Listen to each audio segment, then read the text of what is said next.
হাজার হাজার প্রোগ্রাম তারেক রহমান সাহেবের আছে এবং সেগুলো সব বাস্তবায়ন করে। এটাই স্বাধীনতা, এটাই স্বাধীনতার সুফল।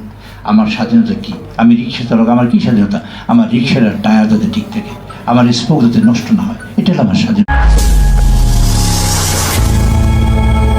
৭১-এর গেরিলা পরিষ্কার করে লেখা আছে যে দল এই জুলাই সনদের মানে সব মিলিয়ে কথা হলো সব কিছু সরকারে বসবে, তাদের মানে তারাই এইটা বাস্তবায়ন করবে। যারা বসবে তারা বাস্তবায়ন করবে তাদের মতো করে, এটা লেখা আছে। মানে এইটাই হলো লেখা। এই লেখা অনুযায়ী আমরা বলছি, আমরা যেভাবে বসছি, এই দেশের প্রায় ৫৫% মানুষ ভোট দিয়ে আমাদের গভর্নমেন্টে বসিয়েছে। আপনারা বলতে পারেন এটা ৫১% দিলে আপনি ৪% পাইলেন কোথায়? এটা কিন্তু আমাদের ৫১% ভোট দিয়েছে। আমরা ৪% পেয়েছি। আমাদের স্বতন্ত্র সদস্যরা, আমাদের বিদ্রোহী প্রার্থীরা বিদ্রোহ হয়ে ওখানে গিয়েছে। আমরা তো তাদের আমাদের কাছেই ধরি, সাধারণত মনোনয়ন ধরি।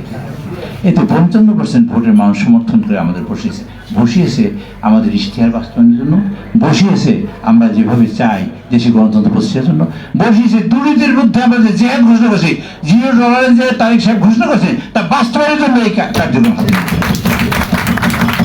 সেই জন্য তো আমরা আমাদের প্রক্রিয়া বাস্তবায়ন করবো, করার পরে এই দেশের মানুষ সুখভোগ করবে। তার জন্য হাজার হাজার প্রোগ্রাম তারেক রহমান সাহেবের আছে এবং সেগুলো সব বাস্তবায়ন করবে। এটাই স্বাধীনতা, এটাই স্বাধীনতার সুফল। আমার স্বাধীনতা কি? আমি রিক্সা চালক, আমার কি স্বাধীনতা? আমার রিক্সার টায়ার যাতে ঠিক থাকে, আমার স্পোক যাতে নষ্ট না হয়, এটাই আমার স্বাধীনতা। আমি গরিব কৃষক, আমার স্বাধীনতা কি? আমার ঘরে যাতে চাল দিয়ে পানি না পড়ে, আমার ঘরটা যেন ভালো থাকে, আমার সন্তানটা যেন ভালো বিয়ে হয় মেয়েটার, আমার ছেলেটা যেন লেখাপড়া করতে পারে, এই আমার স্বাধীনতা।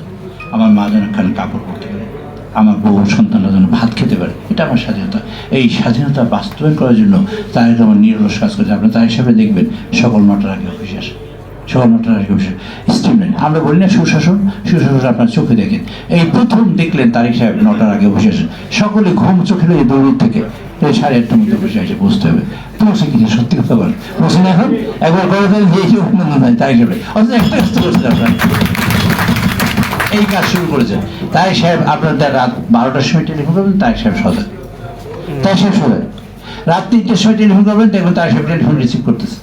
কেন রিসিভ করেন? তাই সাহেব উনি, আপনারা একটা জানেন, সবাই জানেন একটা বাক্যটা, ঘুমিয়ে যা দেখে তা কিন্তু স্বপ্ন নয়। ঘুমিয়ে যা দেখে তা কিন্তু স্বপ্ন নয়। স্বপ্ন দেখার জন্য যে নির্মিত রজনী কাটায়, রাত জেগে থাকে, সেটাই কিন্তু স্বপ্ন।